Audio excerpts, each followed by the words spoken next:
Hi, friends. So, yesterday in social studies, we were talking about the kinds of outfits and things we need to wear to protect ourselves from the weather, depending on where you live. Well, today we're going to explore the type of housing that we need, depending on where we live.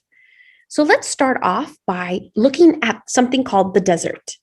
So, what do you know about the desert? That's right, it's very hot.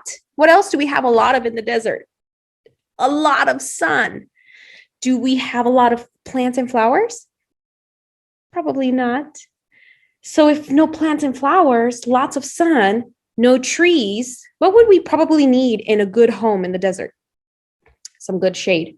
So, here I have some images that I'd like to share with you about some homes in the desert. So, if you notice this one, this is a type of home in Egypt where we have a large desert.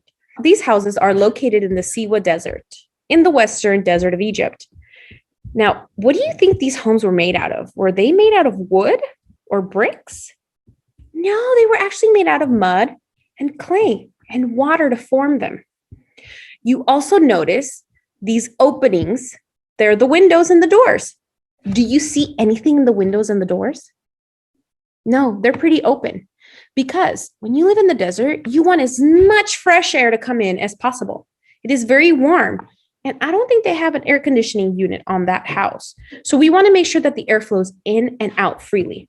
We also have this home, and this is more of a modern home for a desert. That means that this is more up to date. The desert homes in Egypt were a little older.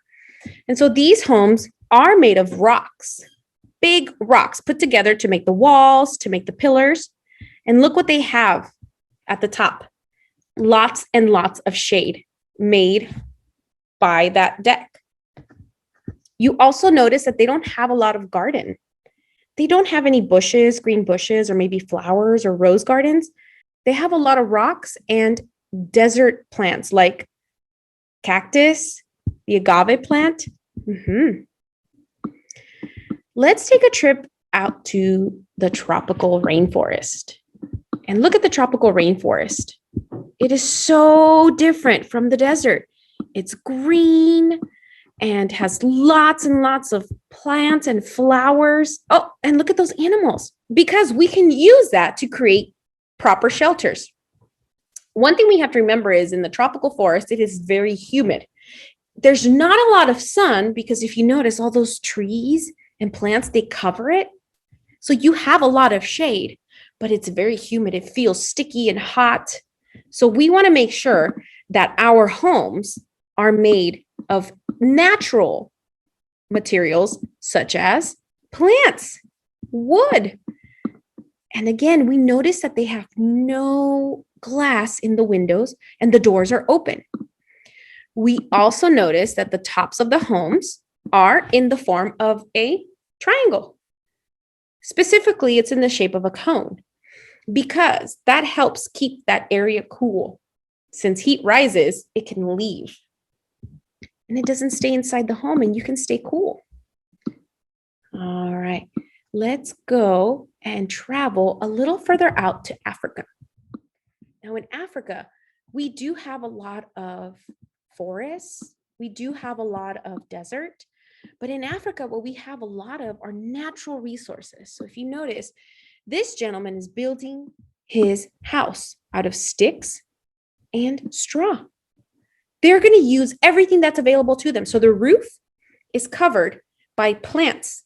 You see how he's using that hatchet to cut it down? And that's going to help keep it nice and cool inside and warm in the winter. Let's look inside the house and pretend we're looking up. This is what you would see. You would see how they keep that cone shape secure with some wood or sticks across the way. Do you see that? And last but not least, friends, we're going to go into the cold temperatures, cold climate of Antarctica. Look at these homes. What do you notice first and foremost? They are very small. They are very small because the smaller they are, the easier it's going to be to keep warm inside. And there's many different homes all around each other. And that's one of the neighborhoods. Our neighborhood does not look like that because we don't need to keep it small and we don't need to keep it close to stay warm. They also probably don't have a lot of electricity use. So what you're going to find in a lot of these homes are fireplaces. So they can keep warm by creating a fire and stay warm. So friends, what does your home look like? Is your home prepared for cold climate? Or maybe the heat? Can you draw your home for us? Make sure you send it to us here on Schoology.